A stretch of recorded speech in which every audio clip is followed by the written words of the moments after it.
aking mahal na inang bayan, sapagkat ang mga anak mo hindi nagkakaisa para sa iyong kalayaan. Subalit gaya ng isang awit ng pagmamahal sa bayan, paninindigan natin ang panunumpa sa watawat hanggang kamatayan. Itaas ang inyong kanang kamay para sa panatang makabayan.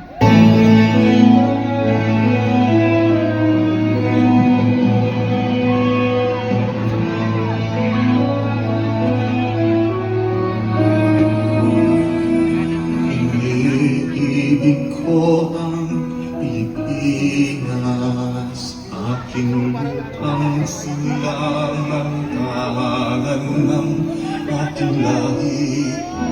Kinulupot ko ako, tinutulungan, maging malakas, masipag at mahal. Dahil mahal ko ang Pilipinas, diringgin ko ang payo ng aking magulang. Susundin ko ang tungkulin ng pamahalaan, tutuparin ko ang tungkulin ng mamamayang magkabayan.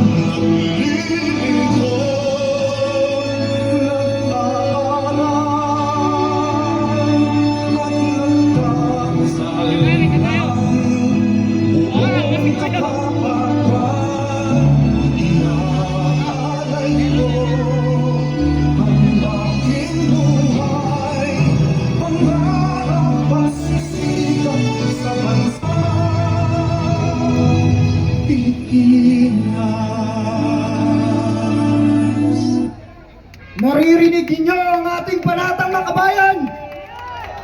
Nanunumpa tayo sa watawat ng Pilipinas na iaalay natin ang ating buhay para sa Kanya. Pilipinas, ang ating inang bayan.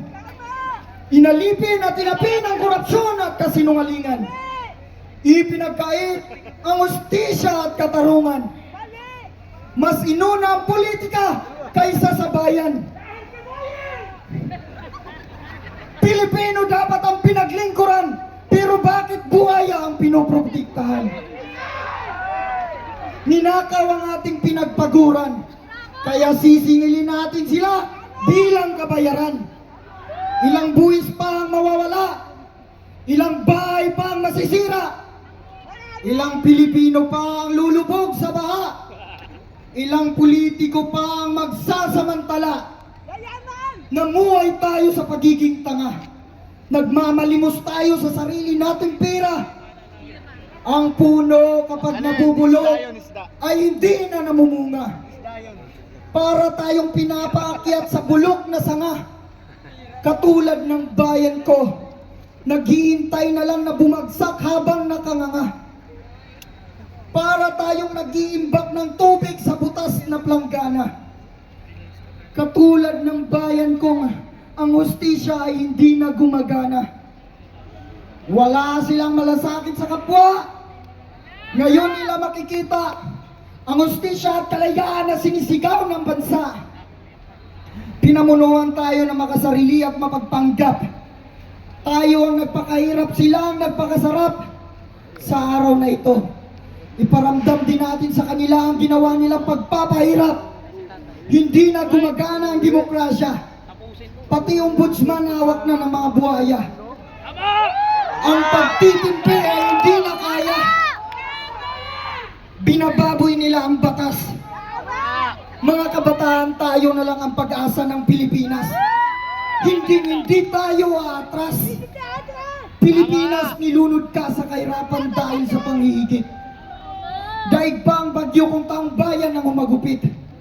Lalaban tayo ng may pagmamalasakit dahil ang kabayanihan ay pagbubuwis ng buhay ng walang kapalit.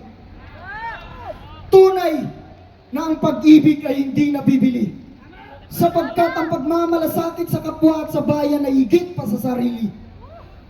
Sa ngalan ng hukbong sandatahan ng Republika ng Pilipinas, katahimikan o karapatan, tungkulin o katarungan, kapayapaan o kalayaan, ang buhay ay binubuhay sa bayan Hindi sa politiko na nangapi sa bayan.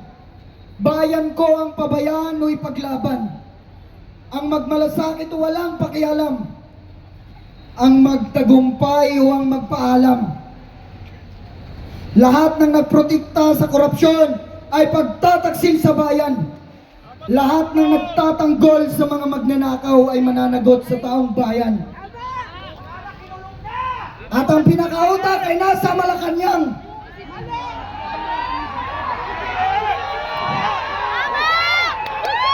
Mga kabataan, palayain natin ang ating inang bayan. Lalaban tayo para sa bayan.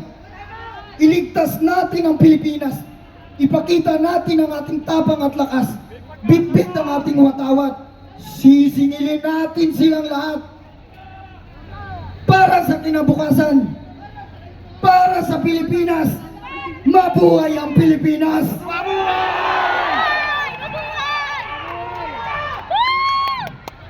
Hindi matitiis ng kanyang mga anak kapag ang kanyang inang bayan ay inaapi. Hindi kami titigil.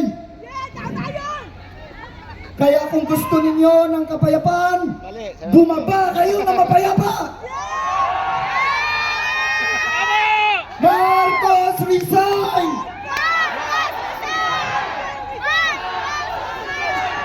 Yan, maraming salamat kay Makata ng Bayan. Dennis, thank you so much sa paninindigan. Ngayon po, atin hong tanggapin sa entablado ang isang retired general. Pero, Dali po, may kasunod pa po ito ha.